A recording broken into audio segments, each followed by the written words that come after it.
Alright guys, in this video we're going to share 5 composition tips for real estate photography. When it comes to real estate photography, composition is one of the most important variables in creating great photos. Tip number 1, make sure your lines are straight and the camera is level. When we talk about straight lines, we're talking about your camera being level both front to back and side to side. Your camera doesn't have to be perfectly straight, as you can make minor adjustments during the editing process, but it has to be pretty good. We recommend trying to get your lines as straight as possible when you're shooting properties to minimize your editing time. Many cameras have built-in levels where you can see if your camera is straight or not. I usually like to look through the viewfinder or the monitor to see if the wall lines are straight up and down. If they are, then I know that the camera is pretty level. Tip number 2, set an appropriate tripod height. It's important to always adjust your tripod height based on what you're shooting. If you're shooting a 2-story home, you want to make sure not to cut off any parts of the home. Typically, you're going to have a taller tripod setting for a 2-story home versus a 1-story home on the exteriors. When shooting inside a home, you want to manage how much of the floor and ceiling you're showing. I recommend showing a little bit more of the floor than the ceiling. Some homes might have huge ceilings and tall walls in certain rooms, so you may need to raise your tripod for those shots. Tip number 3, pick appealing angles.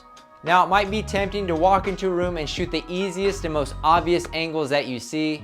The standard angles are definitely good to help show an entire room, but you also want to pick angles that help engage potential buyers.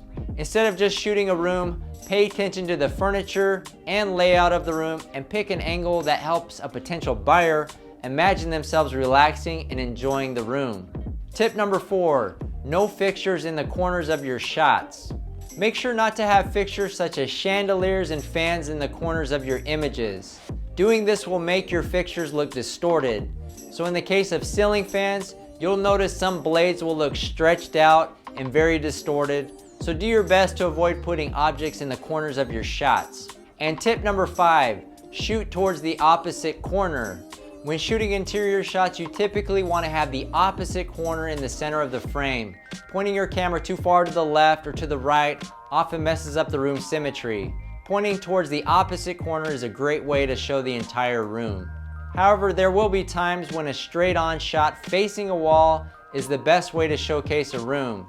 In that case, make sure to balance the corners and remember to keep those lines straight. Alright guys, so these are 5 composition tips to keep in mind when you're shooting real estate photos. Every home is different, so you'll run into other challenges depending on the specific home that you're shooting, but keeping these 5 tips in mind will help you create better photos and reduce the number of complaints that your customers will have after you deliver your photos. If you pay attention to each of these tips, you'll be shooting excellent real estate photos in no time. Reach out if you have any questions. We'll see you guys on the next one.